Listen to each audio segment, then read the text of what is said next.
ስንት ትውልድ ስንት ወጣት ሊቀይር የሚችል ቦታ ታጥሮ ሽንት ሲሸናበት ልቤ ያዝን ነበር። እግዚአብሔር ሆይ ለምን አታስበውም ይሄን ቦታ እያልኩ ያ ቦታ በዛ ሁኔታ ጠቅላይ ሚኒስትራችን ባወረዱት ራይ ከወረዳ አንስቶ እስከ ክፍለ ከተማ ቀን ከሌሊት ደከመኝ ሰለቸኝ ሳትሉ እንደዚያ ሱባችሁ በመስራታችሁ እጅግ አርጌ እኔ በኢትዮጵያ ሕዝብ ስም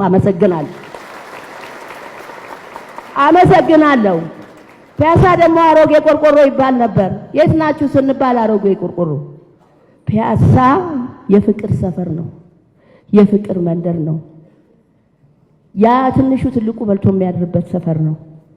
ነገር ግን አኗኗራችን ለብሰን ስንወጣ ነው እንጂ ሰው ምን መስለው ካርቶን ውስጥ ነበር የምንኖረው። የታየው ነው መቼም ጉድና ምን ሲገለጥ ነው የታየው። ታይቷል።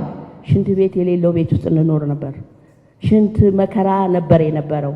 ይህ ሁኔታ ደግሞ በመቀየሩ ወዲያው በቅጽበት በጣም ተደስተናል። ጥሩ አኗኗር እንድንኖር ተደርጓል።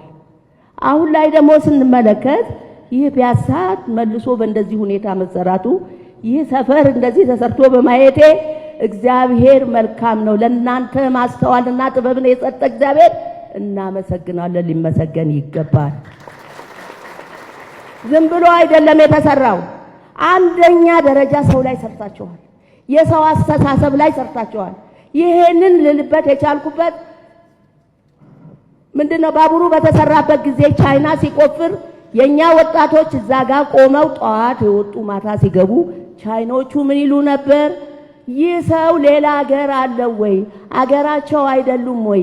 ለምንድነው ቆመው ምንድነው የሚበሉት ከዚህ ገብተው ለምንድነው ቆመው ህሚያውን የማይሰሩት ይሉ ነበር።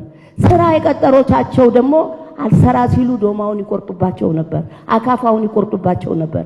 አሁን ላይ ግን ቀን ከሌሊት 24 ሰዓት እንደዚህ አይነት ስራ ሲሰራ እኔ በጣም ከሚገባው በላይ ውስጤ ሐሴት እያደረገ እግዚአብሔርን አመሰግናለሁ። ጀግኖች ናችሁ፣ የልማት አርበኞች ናችሁ። ታሪክ አይረሳችሁም እላለሁ እየዞርኩ ለሊት ሲሰሩ ማለት ነው። ይሄ ቀላል ነገር አይደለም።